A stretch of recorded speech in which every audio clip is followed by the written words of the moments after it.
everyone, I'd like to speak to you today about the Saturn-Neptune conjunction coming up in Aries, 0 degrees of Aries, when Saturn enters Aries on the 25th of May. Now, I've already recorded a video about Neptune moving into Aries, and I'll put that link below.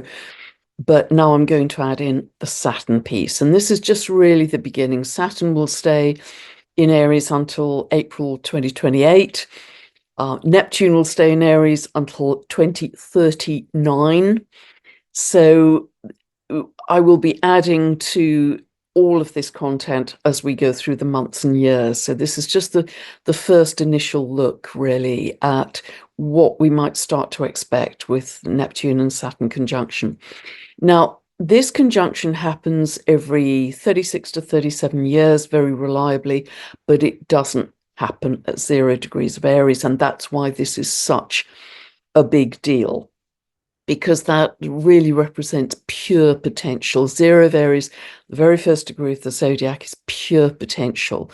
And it really does signal the beginning of a whole new era. It's yet another sign of a whole new episode for humanity. And it's also thrown into high relief because it's going to be exactly at the midpoint of the trine between Uranus and Pluto. And so that's what I've called the big picture video, where I've looked at the big picture from now until 2027, in particular, the next 3 years. And I'll put the link for that below, because this is an extremely rare configuration. And indeed, you have to go back thousands of years to find when Saturn and Neptune were conjunct at 0 of Aries. It's incredibly rare. So rarity gives potency, and we've got so many unusual and rare astrology right now that really is giving some very clear signals about we're entering a new episode.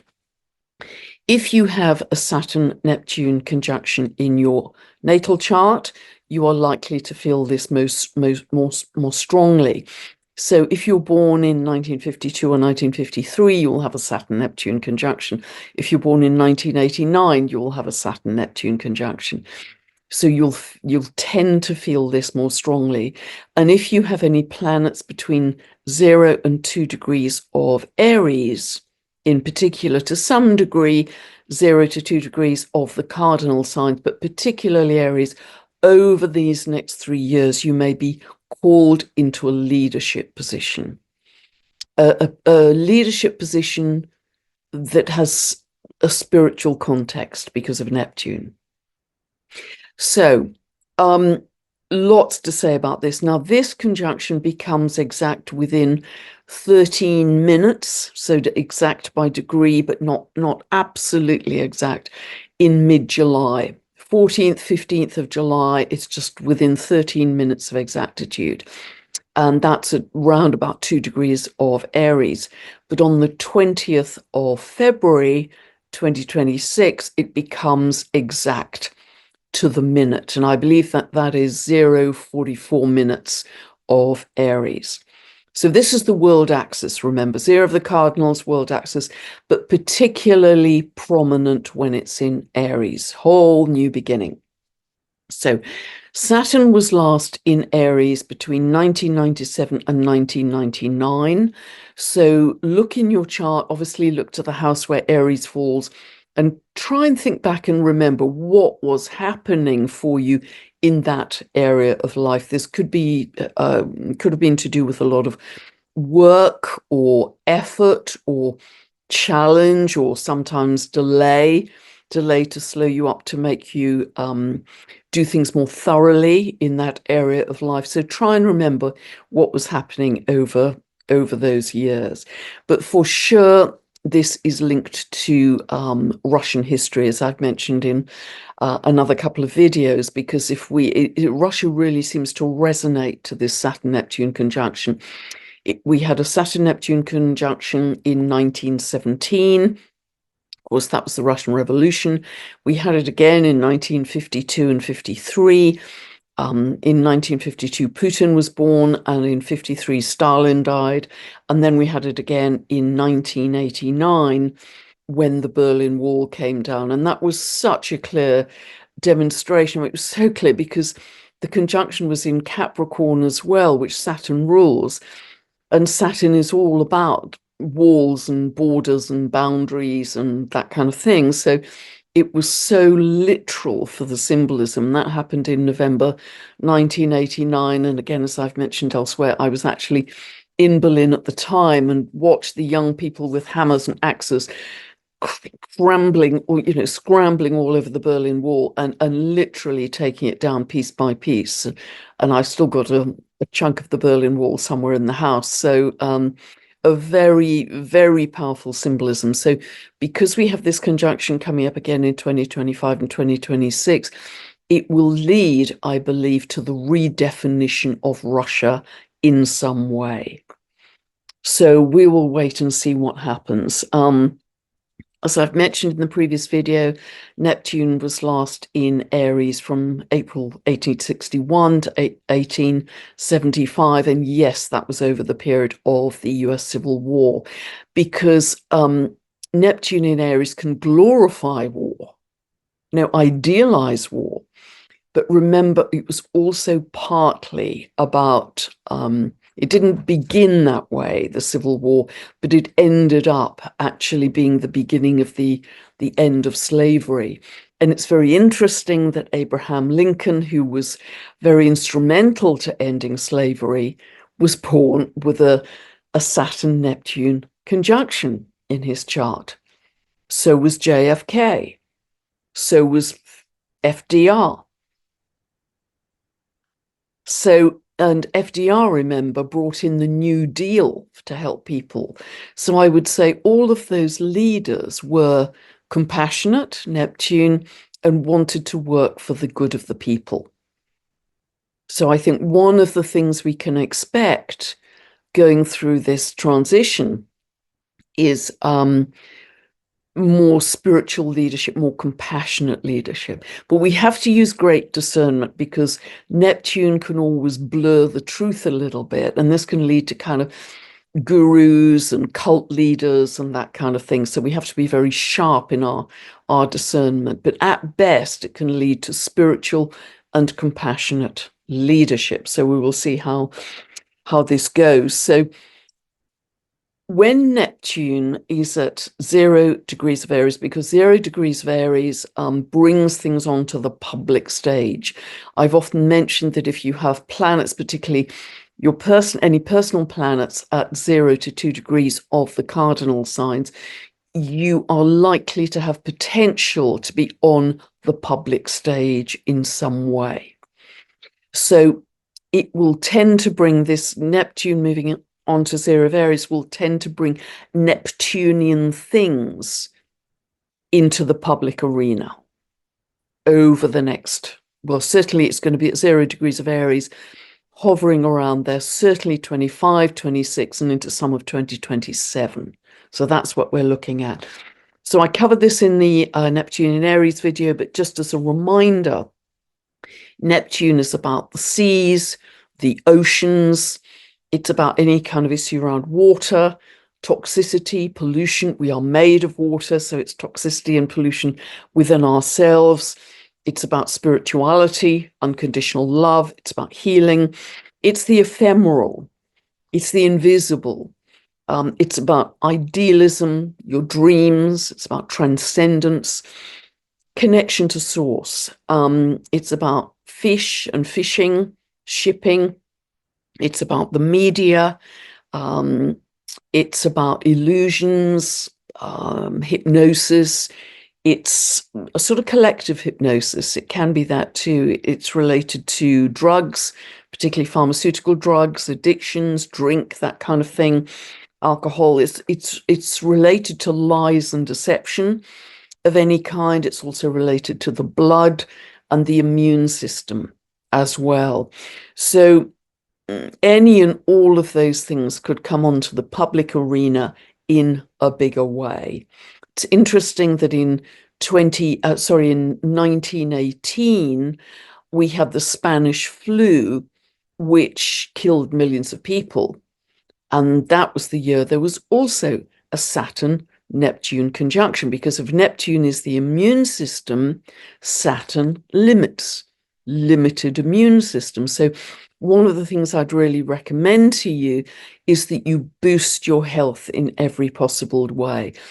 You know, take a little more physical exercise, do breath work, take supplements of whatever kind you think may help your health. Get your health in a good state. I really think that's an important part of this.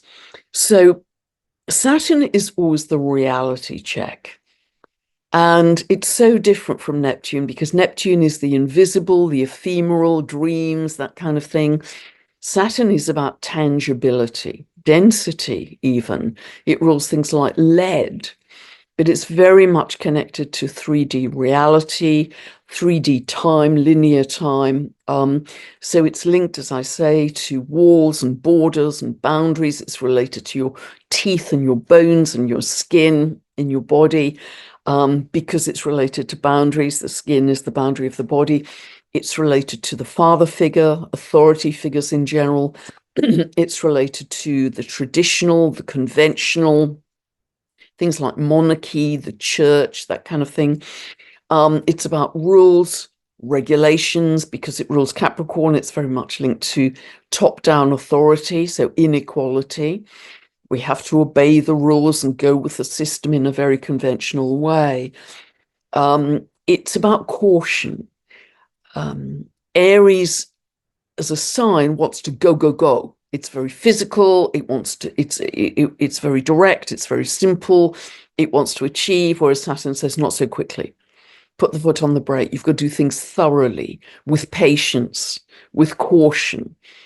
And so not only are Neptune and Saturn odd bedfellows, but so are Saturn and Aries. And actually, so are Neptune and Aries. You know, this is really quite complex symbolism.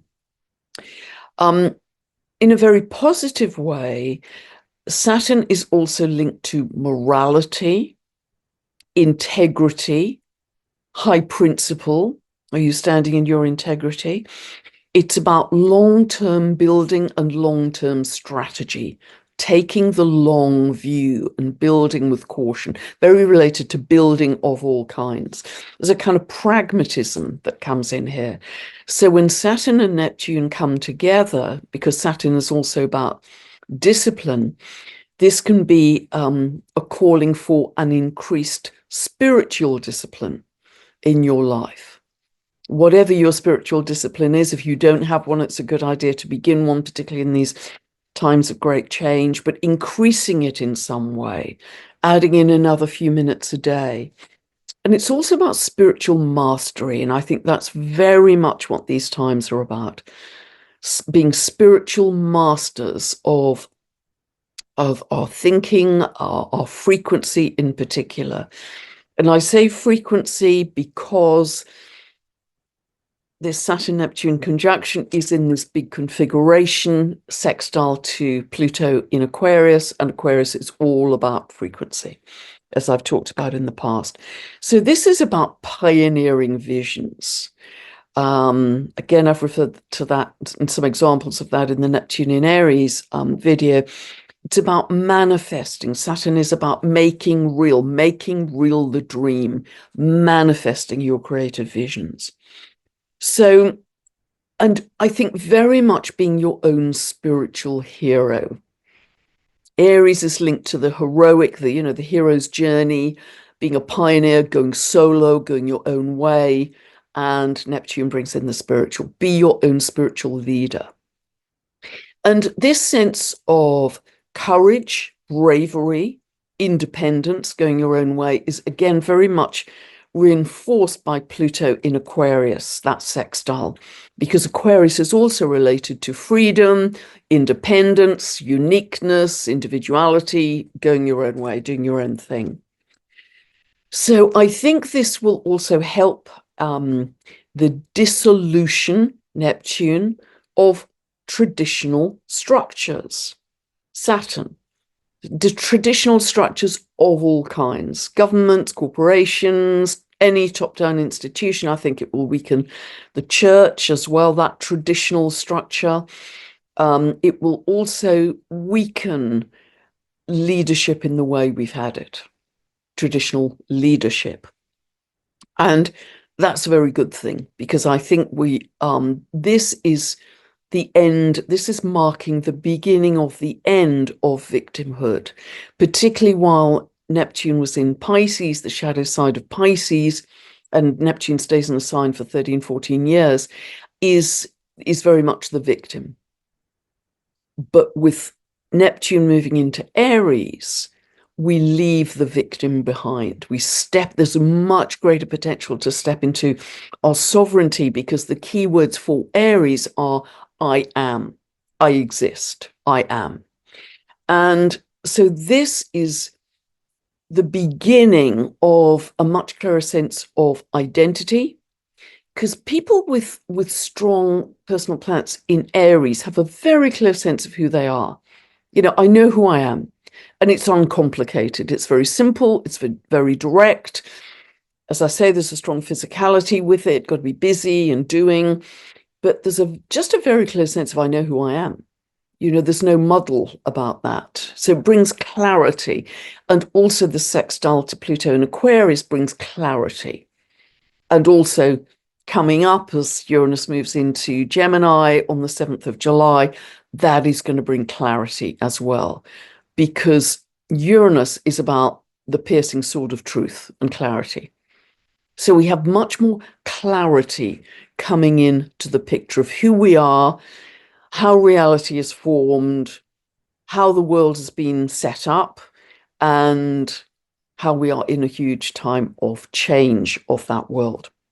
So really do begin. Look at where the sign of Aries falls in your chart. If you don't know what I'm talking about, you can download a free birth chart from my website. Go to the link below and you can get a 2-part video series that you can watch forever, as often as you like. And these are teaching videos, not birth chart analysis, and they will take you from zero to help you understand where these points are in your chart that I talk about and what these updates mean for you. But really do start to think about, who is the new you? Who are you already becoming? What is your new identity? And there'll be a little bit of kind of back and forth this year. And the reason, what are your new projects? And the reason I say that is that we are going to have a little bit of shuffle, because Neptune is already in Aries, but it moves back into Pisces on the 22nd of October, when it goes retrograde back into Pisces, and it finally moves forward again, moves direct into Aries for the final time until 2039 on the 27th of January.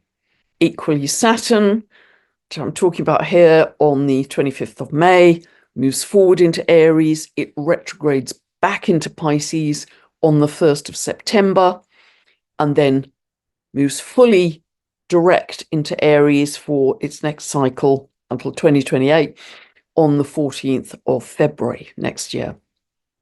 So what that means is that we're kind of getting a dress rehearsal on who the new you is. We're kind of getting a dress rehearsal.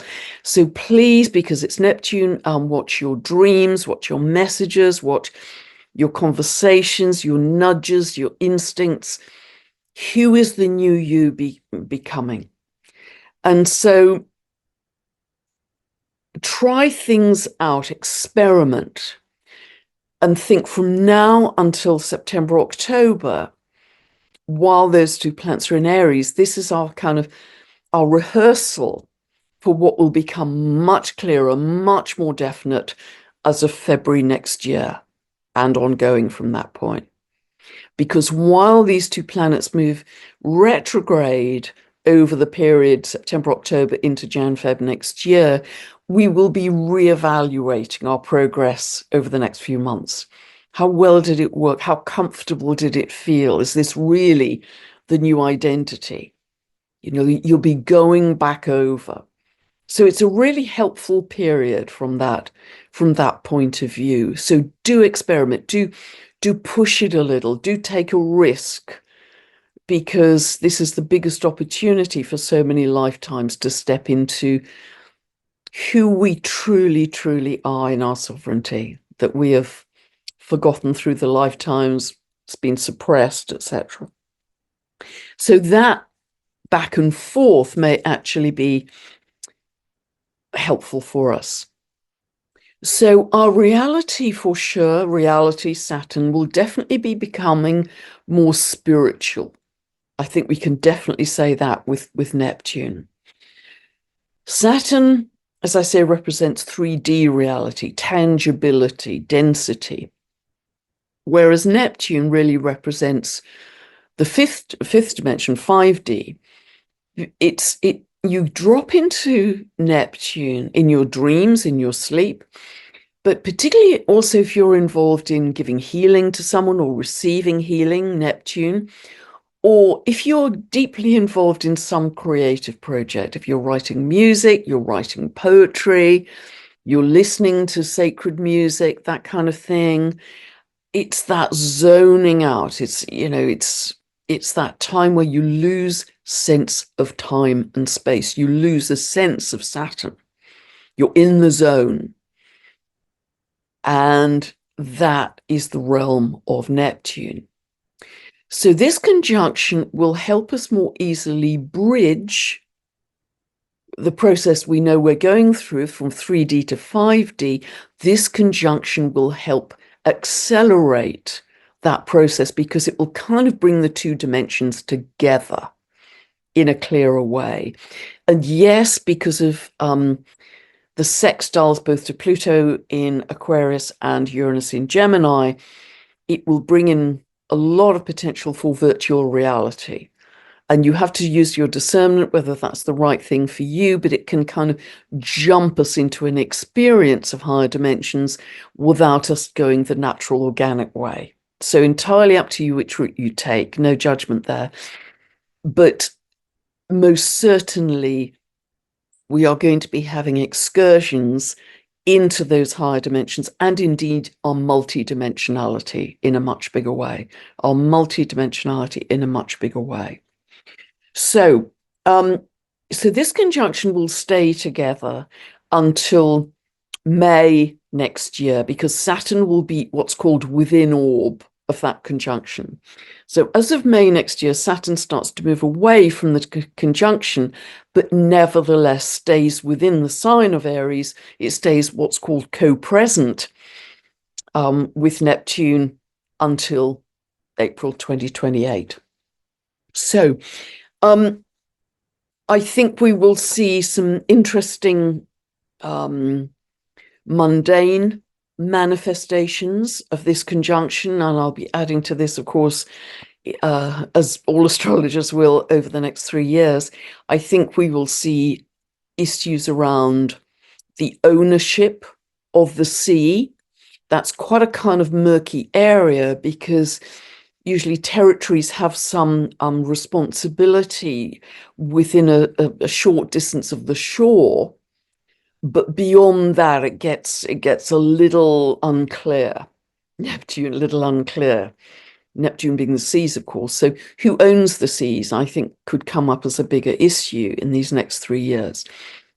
Sea levels could change. Sea, Neptune, level, Saturn.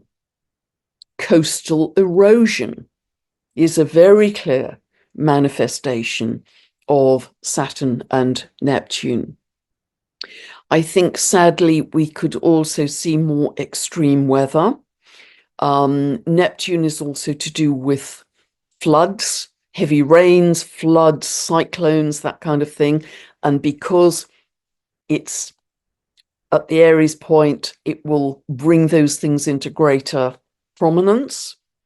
But also we can see drought in many areas, more than we have, I think, to date, because Saturn limits, so it's literally limited rain, limited water, limited rain.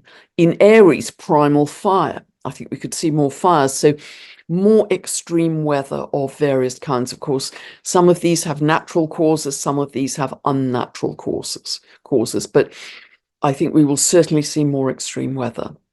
We may even see in some areas, and I experienced it when I was in France for a while, water rationing, limited water.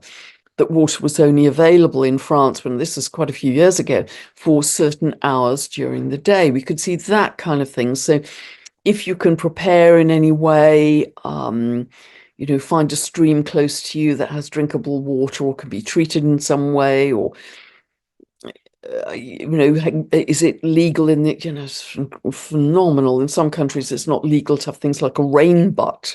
But if you can have a rain butt, that could be really helpful as a source of water. So water is going to be a big deal, not only with Veda Austin's wonderful work and other people like Randy Hatton, who are doing some incredible things with water in the world. The whole issue around water, ourselves being liquid crystals made of water, water in so many expressions is going to be a big deal. I think there could be issues around oil as well, because Neptune is linked to oil, could be limited oil for whatever reason. I think there could be some limitations around fishing or shipping as well. That's a very literal expression of this conjunction. So, and just be aware, once we get into July, there are no outer planets in Earth, because Uranus moves out of Taurus into Gemini. So all of the outer planets are in fire or air. They are both fast and speedy. And that can put quite a lot of stress on the adrenals, because Aries as a sign is linked to the adrenals. People who have very strong Aries energy have very strong kind of internal drivers of ambition, or got to go climb that mountain, got to go run a marathon. They've got strong internal drivers. And so also with Pluto in Aquarius and Uranus in Gemini, that suggests an enormous amount of new information is coming to us, which can be kind of dazzling and destabilizing in some ways. I mean, we're going to see some incredible ideas and solutions as well going forwards, but both of them are linked. Gemini is linked to the mind, our thinking. Uranus is it rules Aquarius, which is linked to higher mind. So we can, with a lack of Earth in the outer planets, we could get quite zuzzy, quite buzzed up, quite, this could be linked to mental illness as well as adrenal fatigue, with Saturn Neptune being in Aries. So double up your grounding. You're grounding, bare feet on the earth, bare feet on the grass, that kind of thing, breath work. I live in England. It's not easy to do grounding in winter time. It's, pretty much impossible, but you can buy grounding mats, grounding sheets to sleep on. If you go to groundology.com, groundology.co.uk, they have, huge amounts of really helpful information for you. The other thing is to take an adaptogenic herb like ashwagandha. That is wonderful for calming the any adrenal fatigue, that kind of thing. But the big, big, big thing, as I endlessly talk about, is live from the inside out, not the outside in. Don't make your reference point as you move through your days your external reality, which is going to have 10 tons of stuff coming at you. You determine your state of being, your frequency, by your own choice of, how am I going to live today? I'm going to live in love. I'm going to live in joy. I'm going to live in peace. I'm going to live in gratitude, that kind of thing.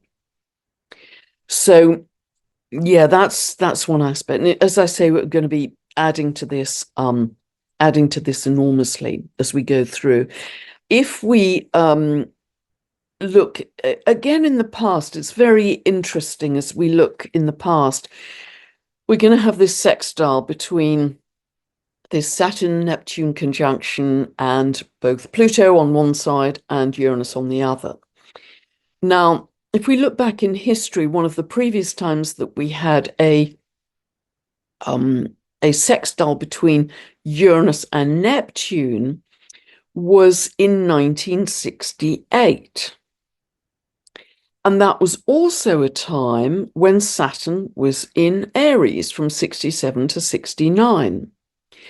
And that was a huge time of revolution, Uranus, huge time of revolution, student sit-ins, people on the streets rebelling against, all kinds of issues around civil rights, black rights, women's rights, anti-war, anti-Vietnam War, a huge amount of revolution, but it was also a spiritual revolution. This was the time of hippiedom and love and peace. And so we've got a repeat of those aspects this time around as well. We've got a repeat. And remember that also in the late 60s, we had a Neptune-Uranus conjunction, which was then in Virgo. That was the beginning of nanotech and all kinds of things. But that added to the revolutionary fervor. Now they are in trine already operationally, but they're going to be exactly in trine by element once Uranus moves into Gemini in July this year. It's going to be Aquarius, Gemini, they're both air, and they are going to be in exact trine 5 times over the next 3 years. And again, that's part of the big picture video that I talked about, which is super positive, but it is partly very revolutionary. So that's interesting. And also I noticed that if we look at the exact conjunction between Saturn and Neptune to the minute, which is on the 20th of February 2026, that is only 3 days after an important solar eclipse at 28 of Aquarius, which is conjunct the moon at 27 of Aquarius in the US chart, set for 4th of July, 1776, 10 past 5 in the afternoon, Philadelphia. So that moon in Aquarius, the US was born out of revolution. And then we've got a repeat with the solar eclipse, big new beginning on that US moon, the moon being the people. There's a lot of revolutionary energy. Now, revolution, of course, can be kinetic. It can be on the streets. Look what's happening in Serbia in recent weeks, and in many, many, many parts of the world, actually, the UK and US and Netherlands and many parts of the world. But it's just very interesting that I think Saturn Neptune in Aries could add to that revolutionary fervor. So it can be kinetic, it can be on the streets, it can be a quiet revolution, it can be an energetic revolution. I'm going to withdraw from the old systems. And that can be you decide to become self-employed, you decide to switch off the news, you decide to not engage in the general narratives and be much more independent in your thinking. And then you can take another step of, I'm going to grow some of my own food and, seed sprout on my windowsill. There are other steps you can take. You could join a community, ultimately. You could even go off grid at the extremes. There's steps in that process. So it doesn't have to be with placards on the street. It can be a revolution of choice, an energetic revolution of, in a world, and I've said this before, in a world where misery is encouraged, love and joy are acts of defiance. That is energetic revolution, I would say. Okay, now this Saturn-Neptune conjunction is also, if we look at that US chart that I've just described, they are right on the IC, the base, the bottom of the chart, which for the US is at 1 degree of Aries. So that can suggest either some drought issues, particularly for the US. I've talked about limited water. It could also be some flooding for the US. Neptune. It can also, because it's opposing the midheaven, which is the government and the leadership, it can suggest some dissolution of the government in the way it's currently formed. And I've talked often about, I do believe that the US some states will break away, because we've just gone through the Pluto return for the US, and the US came together in the Declaration of Independence in its current form, and the planet Pluto has not been at that same natal place, July 1776, until a couple of years ago. So this is a whole revolution around what and who is the US and what are their values. Now, we've gone through that. We're about to go through another Uranus return for the US in 2027, 2028. But this Saturn-Neptune conjunction on the IC, on the base, the land of the US, also suggests to me there's going to be some kind of a dissolution of the strength of the federal government, because Pluto in Aquarius is all about decentralization at its best. In its shadow expression, it's about centralized control by technology, greater autocracy with governments. That is a temporary process we're going through, I think, as a catalyst to stimulate the power shifting to the people. That's a very concentrated sentence, and I hope you can follow my meaning, that it may necessitate a shift to the right, a shift towards greater autocracy in governments, to stimulate a greater urge from the people to say, do you know what, we can create a more loving, beautiful world than this, that kind of thing. Because if we look back historically to the example I've often quoted of Pluto in Aquarius, which is 14th of July 1789, when the peasants stormed the Bastille and took down the monarchy, etc., when Pluto was in Aquarius. Pluto had been in Aquarius for 12 years at that point. It had moved in 1777. Now, it's not going to take 12 years this time around, because our consciousness is operating at a much higher level. We're much more aware. We're much more switched on. But that is the kind of thing that we might expect. And it is being helped by this Saturn-Neptune conjunction. I hope this last few minutes made sense to you all. I hope it did. Anyway, apart from the US, other countries that I think are going to possibly, and now remember, they are hundreds and hundreds of other countries. I have a tome, which most astrologers do, of a book, a brilliant kind of Bible that was put together by Nicholas Campion, Dr. Nicholas Campion, of all the countries in the world and their legal birth, essentially. It's about 600 pages long. So I cannot tell you now every single country that's going to be picked up, going to be triggered by this Saturn-Neptune conjunction, but just 3 in addition to the US, which I noted, are New Zealand, because New Zealand has its sun at 1 degree of Libra. So the Saturn-Neptune conjunction will oppose that. I'll put the details of that chart below this video. Indonesia has its Mars at 0.28 of Libra. Again, Saturn-Neptune conjunction will oppose that.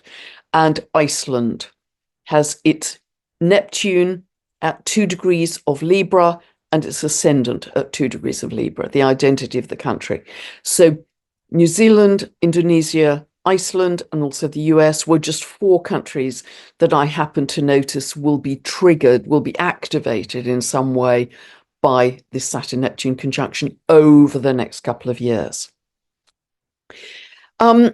Something else that is really that I wanted to bring to your attention is that I think with Saturn-Neptune in Aries, and also because it's part of this bigger configuration of Pluto-Uranus trine, I think we are going to have many more discussions about soul and spirit. What is spirit? What is soul? Who are we in terms of our spiritual identity? Neptune in Aries.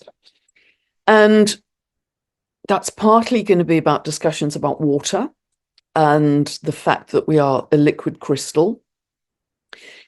But I also, just by chance, and these things are never by chance, are they, happened to be listening to a very short clip, a wonderful, brilliant clip from Dr. Zach Bush. And this was on Facebook, and it was within the Robert Edward Grant group. And I'm sure many of you are familiar with Robert Edward Grant, a great mind as well. So they were having a discussion.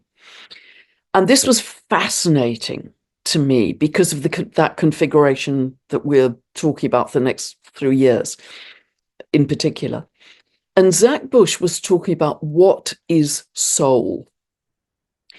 And I'll try and put the Facebook link below this video, but I'm not sure it's going to, often those links don't work very well. But what Zach Bush was saying is, when we are all conceived, we start off as a single cell. And that single cell replicates very, very quickly.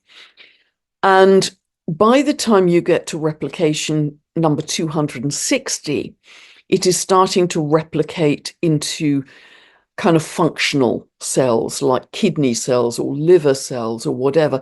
Not only that, the cells will start to migrate to their functional geography within the body. They know where to go. Your heart cells go to the center of the body, and et cetera, et cetera. And he said that the information for that functionality and that where to go-ness, the geographic location within the body, they have discovered is not within the cells. It's not within the biology, which is fascinating. And he was also saying that every one of us, and this is kind of huge to get your head around, but every single one of us leaves and enters the field of information 1,000,000 times a second. Because actually, and Dr. Joe Dispenza talks about this, we are despite appearances, we are 99.999% nothingness, space. We are only 0.0001% matter. So if you flew through our body with a camera taking photographs all the time, there would be nothing on the film when you come out of the other end. We are just vibrating energy. And it is remarkable that we are in and out of that information field 1,000,000 times a second. And what Dr. Zach Bush was saying, which was so interesting, he said, so the thing that keeps making you is because your you-ness, your uniqueness keeps being reinforced by those constant fluctuations in and out of the field. And the field is not a biological field, it's a field of physics. It's an electromagnetic field of information. And so what he was, and I found this just so fascinating. So what he was saying is that essentially it's the electromagnetic field in between ourselves that is giving the cells information about where to go in the body and how to work.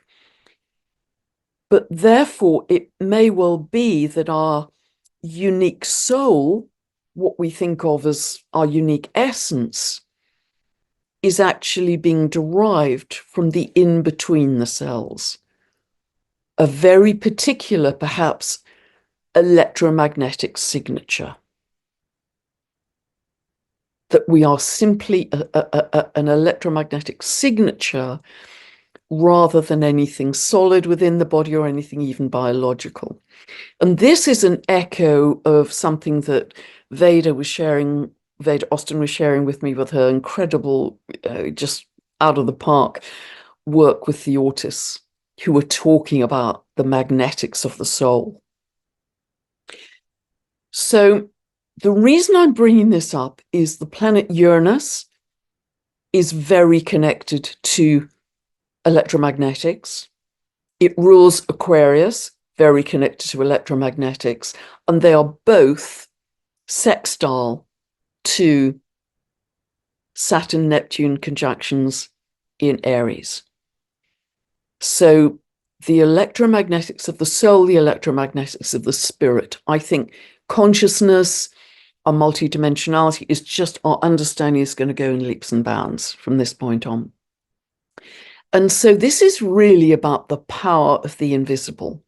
I filmed a video, I don't know, a couple of years ago about the power of the invisible, and I might put that underneath as well, because that's what we're doing, you know, and we have a set point of frequency of love and joy and peace and gratitude. That's invisible. You know, when we meditate, we come together in group meditations, that's invisible. But that's where the power lies. Energy comes before form, always. Everything is birthed from invisible energy and then takes form, then takes manifestation. And that's really what the Saturn-Neptune conjunction is about, because Neptune is ephemeral. It's the spiritual energy out there. It's the love. It's the unconditional love. It's source. And Saturn turns into form, turns into manifestation. So I hope this slight ramble here of mine that I'm getting very excited about is helpful. It's, first of all, that it's making sense, and secondly, that it's helpful. I really hope that it's helpful, because I'm getting very excited about this, because I think we are just going to learn so much. And I just want to end with a quote here that really feels right for what I've been talking about here.